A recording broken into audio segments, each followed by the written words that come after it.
மீறினா இடுப்புக்கு கீழே சுடுவாங்க. ஆனா கழுத்துல குறிபாத்து சுடுற உத்தரவை கொடுத்தவன் அவன். நெஞ்சில குறிபாத்து சுட சொன்னவன் யாரு?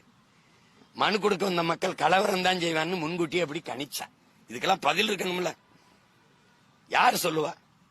யாரு சொல்லுவா?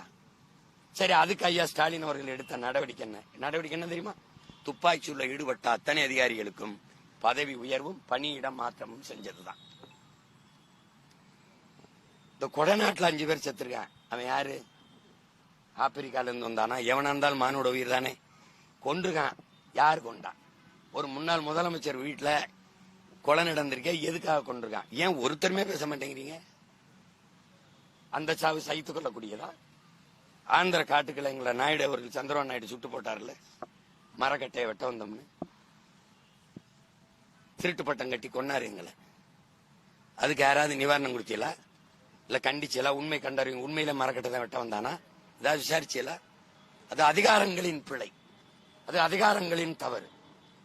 இப்பவே இந்த தம்பி விஜயுடைய கட்சி கூட்டத்துல நெரிசல்ல செத்தது தேர்தலுக்கு 1 வருடம் இருக்குதுன்னா பேசியிருக்க மாட்டான். இதான் சத்தியம். 4 மாசத்துல தேர்தல் வர போதுன்னு அதை பிடிச்சுக்கிட்டாங்க. இப்ப என்ன பண்றது? எதையாவது பண்ணி விஜயை இந்த ஏடிஎம்கே பாஜக கூட்டணிக்கு கொண்டு வந்துடணும்னு வருது. அவரை உள்ள போக விட்டுறக்கூடாதுன்னு ஒரு கட்சிய.